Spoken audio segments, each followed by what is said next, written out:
Welcome back to another episode of IDP Plus Rankings. I'm Nate Cheat. I'm joined with my amazing co-hosts Johnny and Brandon. And for this episode, we are going to talk about the top 30 quarterback rankings. Apologize for my, I got a spelling error there. QR rankings. No, it's QB rankings. We're talking vets and rookies here.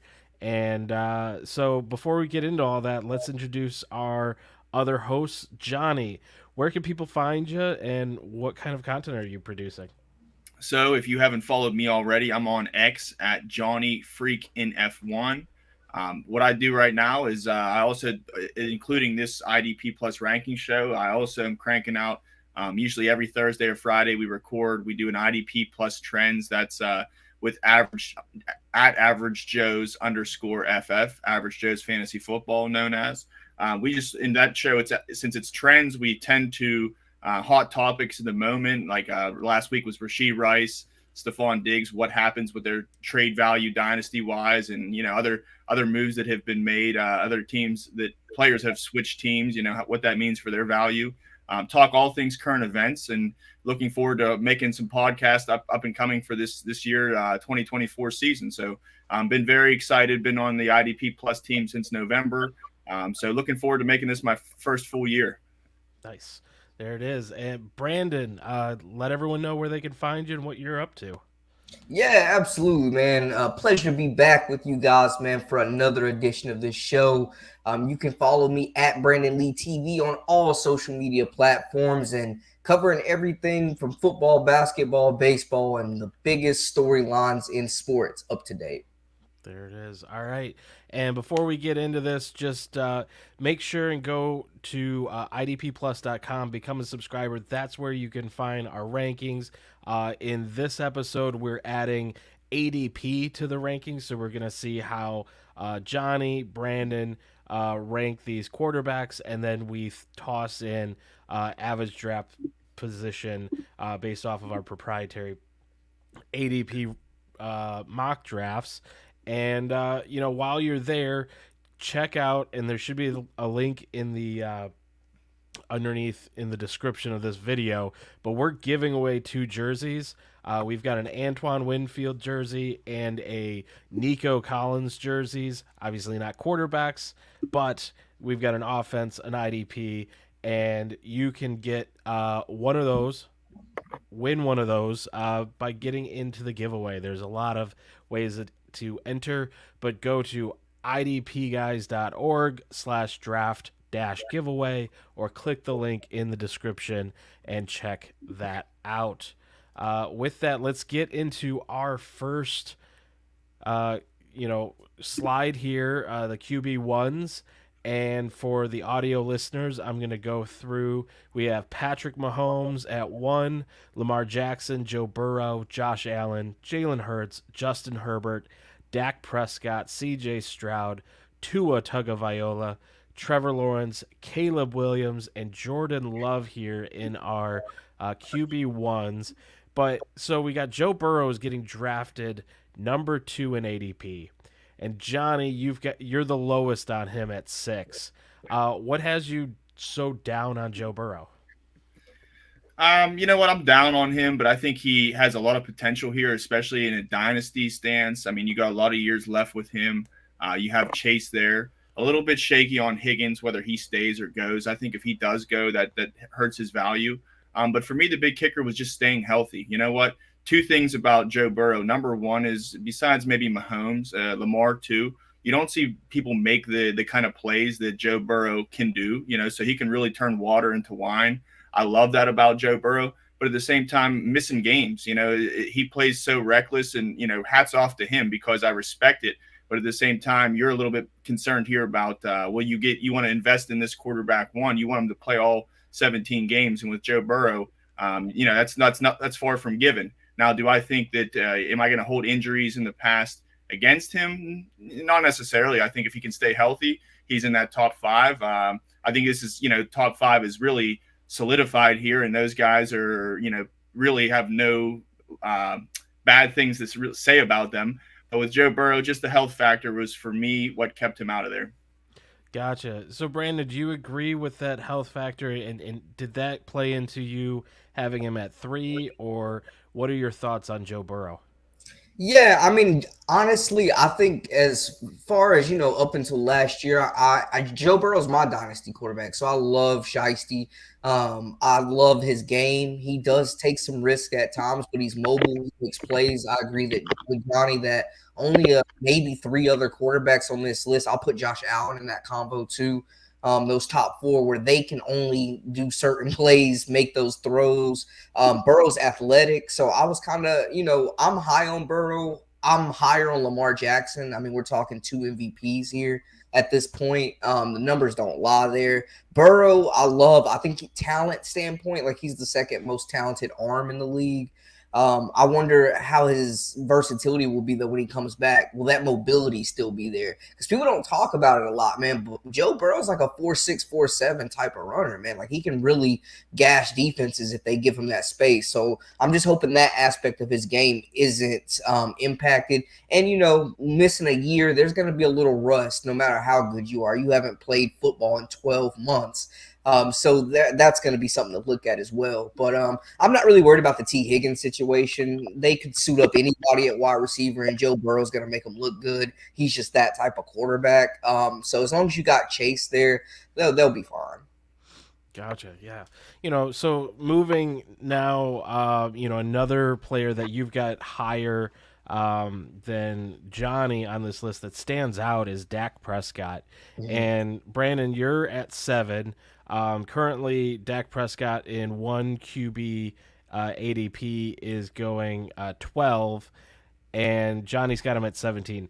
So, what's your thinking with Dak Prescott, and why do you have him so high?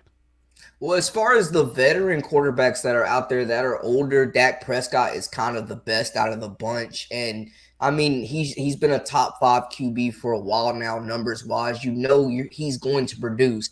It doesn't really matter his playoff record. We know that he's choked in games like that, but he's always put up big numbers. And I think if you're a team that's looking to win now, Dak's a great bargain quarterback that you can get. Easily this list could shift in a few weeks even. But right now, I think Dak Prescott is a really, really safe bet at that spot. Whereas, some people may have Tua going higher, but there's the injury. If you're worried about injuries, I mean, Tua's been one of the most fragile quarterbacks in the league. Trevor Lawrence took a huge step back this year. We did not see him take that level that we thought that he was going to conquer. Jordan Love hasn't really proved it on a consistent basis. I like what I see. I like what could be, but we don't know what is just yet. So I just think Dak Prescott's a really safe pick there. Gotcha. So Johnny, you're pretty low on Dak Prescott, even lower than the ADP on him. So what's the other side of the coin here for you? So for me, if we're talking redraft, I think what Brandon said is absolutely true. Dak Prescott, who led the league in touchdown passes this past year, fits that bill. To me, if it's redraft, he's inside the top 8. But since it's for Dynasty, and one thing you'll see as we get further in my rankings, I tried to stress youth. So one thing about Dak Prescott is nobody beats Father Time. He's going to be 31 in July. You're probably going to get a great another year, at least probably another year or 2 out of him. So again, if you're somebody who's focused on just right now, he's your guy. I'd move him higher, in my rankings. But this is a dynasty perspective, and what Brandon said is true that things can change. But as it stands right now, they lost their starting running back in Tony Pollard, maybe for the better. Maybe they find a rookie. They have a great offensive line still. I'm not saying it's all a horrible situation, but they lost this whole offseason. They really didn't gain anybody. I understand CeeDee Lamb's there. Great. That's wonderful. That's keeping Dak Prescott, keeping the hope alive. Now, they still have Ferguson. They have Cooks. But at the same time, I've heard rumblings before Justin Fields got to Pittsburgh that maybe Dak Prescott was on his way to Pittsburgh. They messed around with his contract situation on this last contract. Now they're talking about, you're going to have to prove it one more year. To me, there's a little bit of concern. I understand Dak's from Texas. He's playing where he grew up. That's probably a big up for him. But at the same time, I think there's some bad blood, or at least potentially could be, if that's the route they want to go. I don't think they should play hardball with Dak. He's their quarterback. And I just want to preface also by saying, even though he did lead the league in passing touchdowns the year before, 2022, he led in interceptions. So a little bit of a Jekyll Hyde. I do expect him to be great with CeeDee Lamb. CeeDee Lamb could be arguably my number one wide receiver. I think I have him in my rankings as number 2. I love that. It's kind of the Joe Burrow and Jamar Chase. Like, as long as they have that going, he should be all right. But again, nobody's beating Father Time. He's going to be 31 before the season even starts. If you're somebody who's looking for a quarterback for 4 or 5 years, Mahomes, good, Jackson, good, those guys are good. To me, Dak Prescott isn't going to give you that. Gotcha. Yeah, and I think with Dallas still having Mike McCarthy there, that this is going to be one of those high-pressure seasons where we could end up seeing McCarthy out if they don't start strong. But so let's switch gears. We've talked about a couple of the top end veterans. Let's look. We have our first rookie here in the QB1 range. And he doesn't even have an official team yet because we are recording this before the draft. There's landing spots haven't happened. So where are you guys drafting Caleb Williams in your rookie drafts if you were doing them now? Is that somebody that you are trying to, say, trade up to get because of the fact that he's fitting right in as a QB1? Or do you want to trade out from that spot that you might be getting him? I'm going to start with you, Brandon, for this one. Yeah, honestly, that's not somebody I'm trading up for. Just me personally, with the rookie drafts, you're looking for running backs and wide receivers immediately. Quarterbacks are kind of like an afterthought unless you just don't have anybody. Then at that point, if you don't have a top 10, top 15 quarterback, then of course, yeah, you got to kind of hop on Caleb Williams, but I don't see him getting taken in Dynasty within like the first 4 or 5 picks with all those wide receivers coming off the board. So I think you could wait and still get him like in the top latter part of the top like 7, 8, 9 area. You could probably hold out and still get get Williams if you think he's your guy. But I do think he's going to be a quarterback that puts up numbers. He's going into an offense that already has invested in the run game. We're seeing they have a really good tight end and Kmet, DJ Moore, Keenan Allen. Like, the weapons are there for Caleb Williams to really hit the ground running. And, he's a guy that this is going to be the most talent he's played with, in his career. So I'm excited to see, I think there will be less pressure on him than there was at USC for him not to try to make every play a home run hit, where he can, just get the guys involved, these playmakers, and let them make plays for him. Gotcha. Yeah. So, Johnny, you've also got him, Caleb Williams, in your top 12, where the IDP, ADP has him, closer to the high QB2 range. But is he somebody that you're trying to get in your drafts, in your rookie drafts, or are you, just letting him fall to you? So the kicker for me is what kind of dynasty this is. If it's a super flex where you're starting 2 quarterbacks, absolutely he's first overall. Even if you're drafting right, that's a big thing too. Are you drafting today? Or are you drafting after the draft? Now, none of these rookies have teams. So somebody like Marvin Harrison, Malik Neighbors, we don't know where they're going. If you told me they're going to Arizona, either one of them, then if I'm in a 1 quarterback, I'll probably take them over Caleb Williams. But if it's a super flex, I'm staying firm with Caleb Williams being 101. Another question is, who's your quarterbacks? If you have, say, Kirk Cousins and Russell Wilson, yeah, I'd take him. Even in a 1 quarterback, I'd take him, because the reason why I'm backing him here is, first off, even though he wasn't drafted, we all know where he's going to go. It's Chicago. In that same sentence, he has Cole Kmet at tight end. He's got 2 great wide receivers, Keenan Allen and DJ Moore.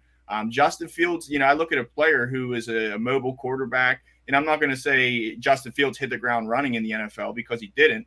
But at the same time, we're talking about a rookie, a young guy who we expect to be face of a franchise for 6 to 8 years. I think he has a good shot of anybody to succeed. And because of the sneak peek, we do know where he goes. I think it's a fine landing spot in Chicago. And so for me, this is about as high as I'll be willing to go. I really like Jordan Love, to know what he did last year, threw the ball so well. I think he was maybe second for touchdowns. So that's even tough to go above Jordan Love. But Caleb Williams, there is a question too, is Jordan Love, if he has a bad year or two, does that hurt his stock? So all these guys lower, I will have something to bash them about, a red flag. But with Caleb Williams, if you're expecting him to go to Chicago, and you're in a super flex, I absolutely would take him first because, like I said, I don't know where these other guys are going to go. Marvin Harrison Neighbors, they could go to New York. They could go to New England. And at that point, it all falls apart. So absolutely, he's my number one rookie overall. And that's why I'm riding him at number 12. Nice. Well, if you are traveling like these rookies are going to be, one place to travel is to Canton, Ohio for the Fantasy Football Expo in August 9th through 13th. And, I'm going to keep this ad shorter. We've been talking a lot about the Fantasy Football Expo in all of the episodes leading up to this. So we've talked it out between us, but in the description below, there is a link to Expedia.com, and if you click that, you can get discounted rates to, fly in, get a hotel, and go to Canton in August and come and see us and meet us and give us your opinions on these players. So make sure and get your tickets to the Fantasy Football Expo. Go to thefantasyfootballexpo.com. Use the link in the description to secure your travel plans through Expedia and using our promo link. And and then make sure to join Draft Night Out and get into the IDP Draft Night Out League and come draft with us. But with that, let's get into our quarterback 2 range, starting off for our audio listeners with Jared Goff at 13, Baker Mayfield, Brock Purdy, Kyler Murray, Bryce Young, Anthony Richardson, Kirk Cousins, Jaden Daniels, Drake May, Matthew Stafford, Aaron Rodgers, and Deshaun Watson. So, Johnny, both Brock Purdy and Anthony Richardson are low on Brandon's rankings and high on yours. What are you seeing with these two? Well, with Brock Purdy, first off, it's stability. I think that they're going to give him a huge deal. They're going to keep him in San Francisco. And I agree with that because he's a great player. He's a great fit for the team. You've got great coaches, great wide receivers, a great tight end. Everything's great there in San Fran. So with me, sometimes on great teams, you don't have to throw the ball, but with Brock Purdy, that's kind of opposite. He does still throw the ball often. He's had, I think, a couple 3 touchdown performance games. I know he had one stinker at the end there in the playoffs, which maybe, sits unhappy with a lot of fantasy owners, rightfully so. But besides that one outlier game, it was pretty consistent. To me, he's a young player, so y'all have no concern as far as age. I think he'll be there for a while. And with Ayuk and Debo there as a supporting cast and a good team, I just think it's all positive for Brock Purdy. One thing, if I'm looking for a knock on Brock Purdy, it's that they don't really need a great quarterback to be great. They had Alex Smith, and then when he left, they really weren't hurting without him. They've kind of shuffled around a quarterback, and that's one thing that I don't think the team really needs to be set. But the fact that I'm hearing rumblings that he's going to get that long-term contract, that puts me at ease. So I like Brock Purdy a lot. He's young. He was a great quarterback this year, and I expect him to be that for the duration of his career. As far as Richardson, I'm kind of buying into what he was last year. I know a lot of people were down on him coming out of college. That's a year, more than a year behind us now. I understand now you have a health concern, but just the way he came in slinging the ball in OTAs and training camp, he looked really good. And then when the regular season started, he really hit the ground running and put all those naysayers to quiet. So as far as Richardson, he's not just a running quarterback. He came there, and his number one target, Michael Pittman, he had 23 targets in the first 2 games. He's going to throw the ball. So I like Richardson a lot. They have a good young core there, and I expect him to be successful. In his year 2, I think he only gets better. there is a little bit of concern about that college tape and the fact that he's young. If he stumbles out of the gates, how much leash do they have? They only have Flacco behind him, so I think that's it's not like they have a young quarterback there to put pressure on him. They know what they have in Flacco. They really want to let Anthony Richardson run with the keys, but health is the only concern with me. That's it. Gotcha. So Brandon, the other side of the coin here, you're low on these guys, and also, for both of you, are you guys, is the I guess the audience, the ADP on Kyler Murray, like, are they too high? So Brandon, talk to the, Brock Purdy, Anthony Richardson, and Kyler Murray being low on your list. Yeah, I think with Purdy, man, it's just there's not much upside. Like, there's not much of a floor either, which is good for week to week. You're going to get what you're going to get out of him. But Purdy's not taking your fantasy team to a championship. Like, he's not going to necessarily win you games like some of these other quarterbacks with the upside. So that's just my thing with him. I think there is stability. Some of those weapons, though, San Fran can't pay everybody. So, some of these guys are going to break off. That offense isn't always going to be as loaded as it is, and maybe they do put more responsibility on him. How does he handle that? That extra pressure of being more of a lead guard per se than just a point guard. He's throwing some really nice passes, yeah, but he's not being asked to do much more than, hey, get these guys the ball in space and let them work. So we'll see, how he handles more of that. With Anthony Richardson, it's just a small sample size. I definitely think from a talent standpoint, this is a guy that could easily be in the top 10, after a few weeks when the season starts. But, I just want to see more. That's pretty much it for Anthony Richardson. It has nothing to do with his play at all. It's more of what Johnny said, the health risk. Do I think he's going to be injury prone? No, but there's also an adjustment period of, like, he's played less games than Bryce Young and CJ Stroud. He didn't get those necessary reps. And that's the most important thing for a young quarterback is experience, getting those reps. So from a talent and physicality standpoint, I mean, the dude's built like a Greek god, cannon arm. He's young. They've got a good core group around him. The Colts have invested in that offense. So I think the sky's the limit for him. We just got to see a bigger sample size than a handful of games. And then with Kyler Murray, it's like Miss Janet Jackson says, man, what have you done for me lately, baby? What have you done? Like, I just haven't seen the Kyler Murray of 2 and 3 years ago, the explosive athlete with the cannon arm and the great footwork that we were comparing to a prime Russell Wilson. We haven't seen that guy in a little while, man, and I'm kind of getting amnesia of seeing those flashbacks. So the talent's there for Kyler Murray, absolutely. I think they bring him a big-time wide receiver in. They have a good tight end, good running game. Kyler Murray's got to be on the field, though, and he's just got to get that swagger back, man, to just playing football. Gotcha. So, Johnny, to toss this Kyler Murray question at you as well, because you're lower on him than, the ADP. Do you think that ADP number starts coming down, or do you think that people are just overhyping him?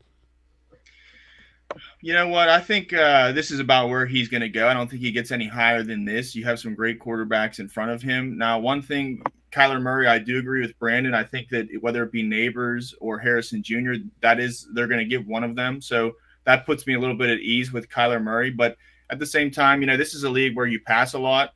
We're talking about Dak Prescott leading the league in touchdowns. This is the opposite to me. I mean, Kyler Murray, if you look at the numbers, in 2022, so not this past season, but 2 years ago, he only started and played in 11 games. In those 11 games, he had 14 passing touchdowns. That's barely over one a game. Then you go to 2023, this past season, in 8 games played and started, he only had 10 passing touchdowns. That's not much over one touchdown as it is right now. So for me, you know what? I think if they get that rookie, that helps him out. But at the same time, I don't think he's safe. I don't think that if they do get that rookie and he doesn't do that well, he gets hurt again. I think there's big questions there in Arizona. So this is a red flag for me. I do think Kyler Murray fits the bill in Dynasty because he's younger. If you're in, you're getting a lot of points for rushing touchdowns, maybe, and rushing in general, and that's something you want to rely on. He's a great quarterback for that.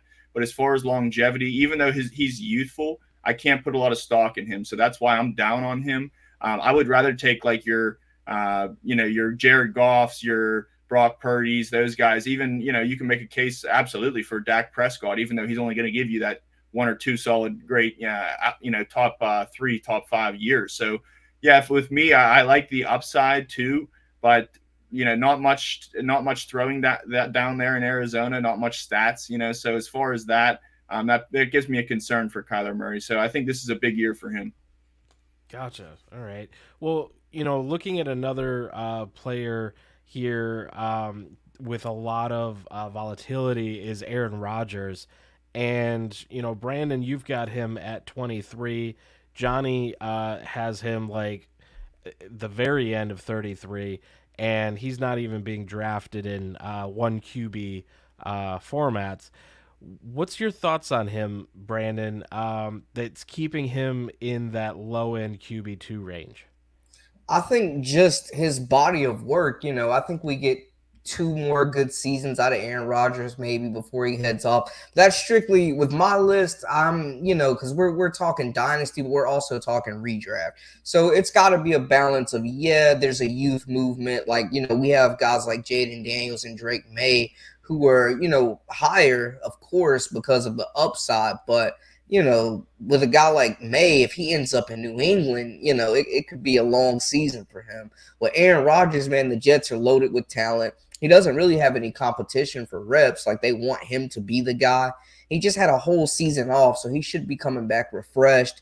He looked really good already. Like, if they would have been in playoff contention, we would have saw Aaron Rodgers come back the same season as tearing an Achilles, which is absolutely nuts because it ended Kobe Bryant's career. So you just think of just the toughness of this guy. He's 2 years away. He's 2 years ago. We're talking about him being the NFL MVP. It's a really instant gratification league where we're ready to put you away once you hit the other side of 30. But quarterbacks have been playing a lot longer, man. I mean, Tom Brady was a testament to that. When you're 31, 32 as a QB, it's not really the end. It might be the near ending of your prime, but guys are going to 35 now pretty regularly as signal callers. Gotcha. So Johnny, with Aaron Rodgers, do you see any value in him late and, kind of seeing a little bit of Brandon's point of view? Definitely. I definitely see value in him late. Age is a concern, of course, but you can see I have Kirk Cousins up there, 22. So he's, even inside the top 24.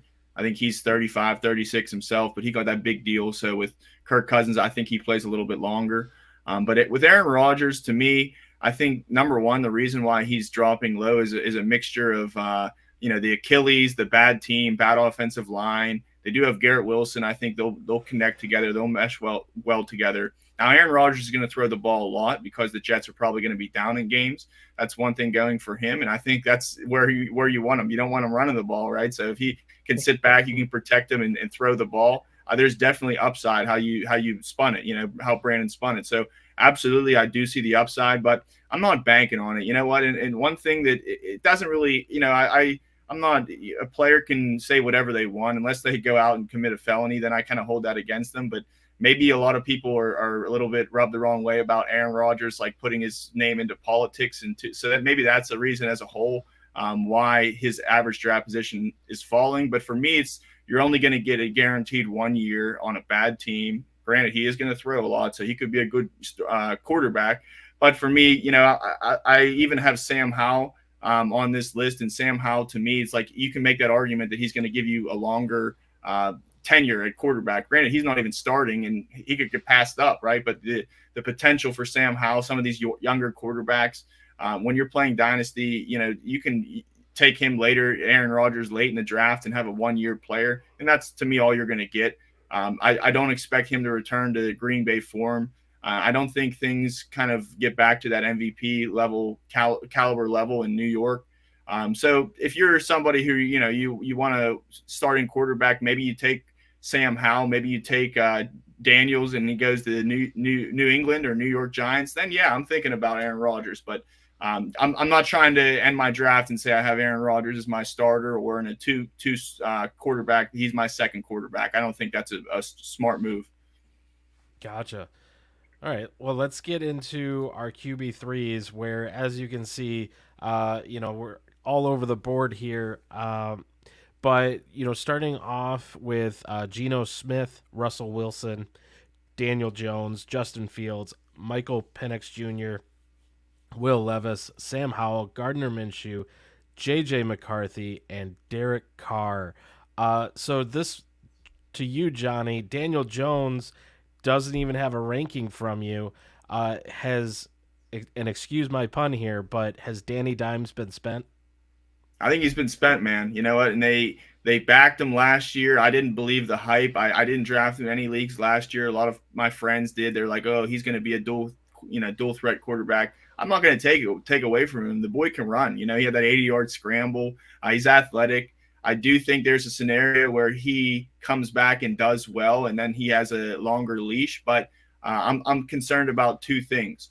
Number one is he even going to be the unanimous starting quarterback when the season rolls around? The general manager gave the coaches the blessing to take a quarterback if they think that's the best avenue. I think they quite might, with a quarterback class like this, I think that's the route that they do go. So I don't think Daniel Jones, my personal opinion is he's not going to go to training camp as the named starter and, with no competition. I think there will be competition. And if they do draft a quarterback that early where they're sitting, I think you almost have to start him. So Daniel Jones, what happens in this draft, the fact that there is no quarterback behind him right now that's giving him pressure. Sure, you can make a case for him to be on that list. But even if he is, I don't think this is a scenario, either New York team where a quarterback, can be successful. Really, it's not enabling success. I don't think that Daniel Jones with his supporting cast, even though he had a nice year two seasons ago, I don't think he's going to repeat. I thought it was a one-year wonder. So for me, it doesn't, and I hope no rookie quarterback for their sake goes there, because I don't see them panning out either. I just think it's a crapshoot right now with what they have on offense. They really don't have any pieces around them. A lot of pressure on Daniel Jones to live up to that contract, and I think as many people like him, I think there's just as many people saying, hey, he's overpaid, get him out of here, we want somebody new. So Daniel Jones, again, kind of like Aaron Rodgers, as your third quarterback in a two super flex, yeah, you could take him there, and maybe you get, this year, maybe you get lucky and he does rebound, but I would not bank on that at all. Gotcha. So Brandon, with Daniel Jones, you're a little bit higher than Johnny because he's actually on your board, and then the people are drafting him, the 24th pick, the 24th quarterback. What are your thoughts on Daniel Jones? Yeah, well, they've definitely already invested the money in him. So I feel like they're gonna give him another chance. I don't see them going and grabbing a quarterback early just yet. He's still young, and then he does have that upside, depending on your scoring format. He'll get you those rushing yards and those rushing touchdowns. I personally wouldn't draft him, but if you're low on options, he was my backup quarterback last year. Didn't really do me any justice. Had Joe Burrow as the starter, so it was a rough year, needless to say. But yeah, he's a guy that could still give you some upside. There are going to be opportunities for him. Right now, he doesn't have any competition challenging him for that quarterback spot. Is that likely to change? Maybe, maybe not. I don't know. The Giants have a lot of issues to address, but they just signed him to that contract. And obviously, I think when you make a commitment like that to a guy, it's going to take more than one injury-prone year for them to just move on and restart and blow everything up. But I do think the loss of Saquon Barkley is major. If that, just looking at how he has helped carry that lineup, man. Like Jones' development and how he's continued to progress over the last couple years is a direct correlation with Barkley being in that backfield and just taking that pressure off of him. So I think that's going to be very tough to overcome. But Jones, I mean, he's there if you need somebody to fill in for a few weeks. Gotcha. Yeah.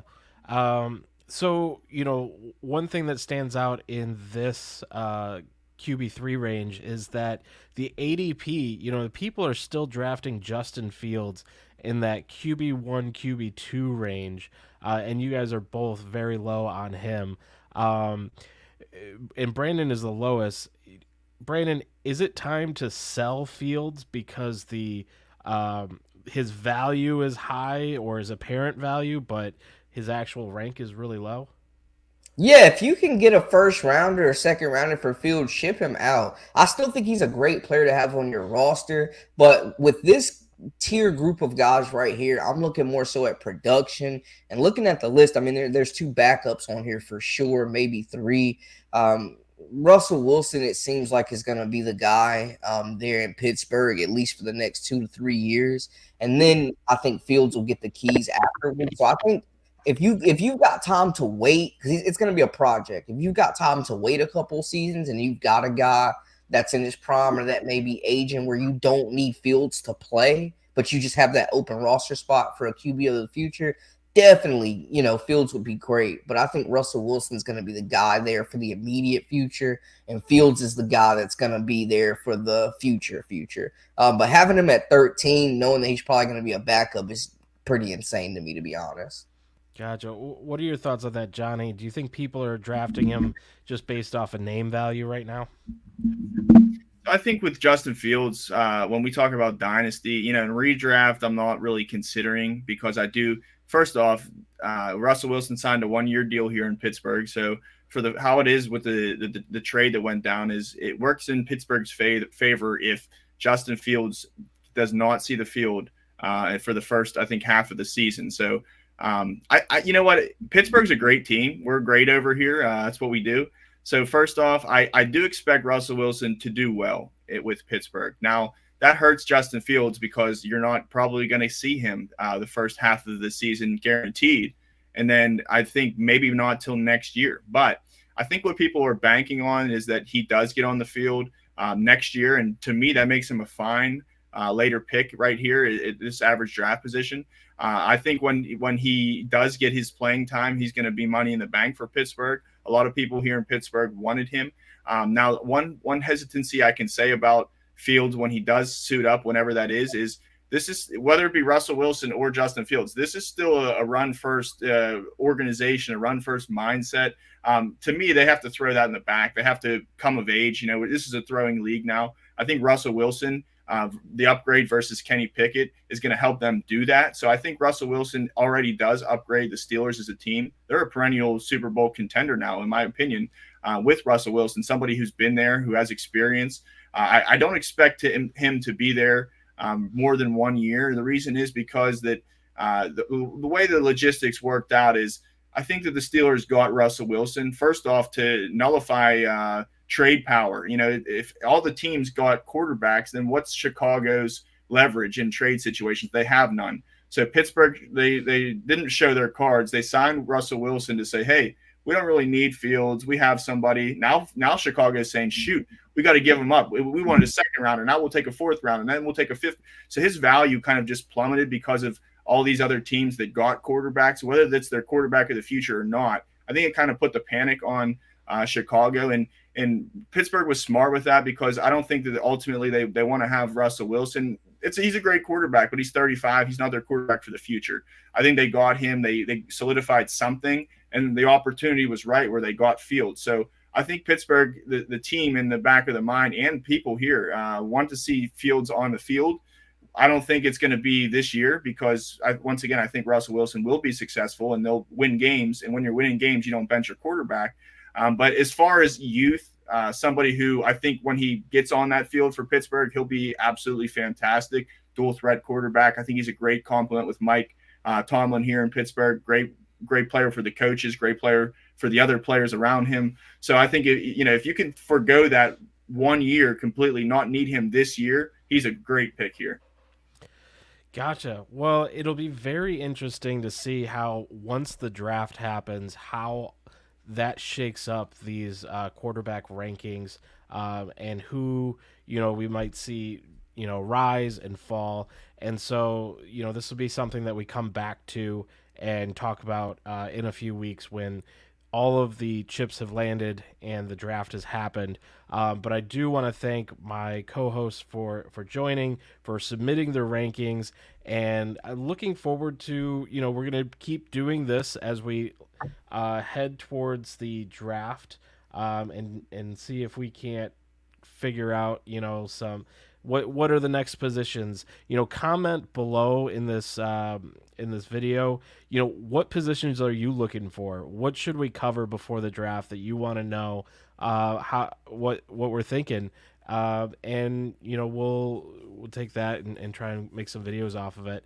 But as we wrap up here, Johnny, why don't you start us off with, just remind everyone where they can find you and what content you're producing.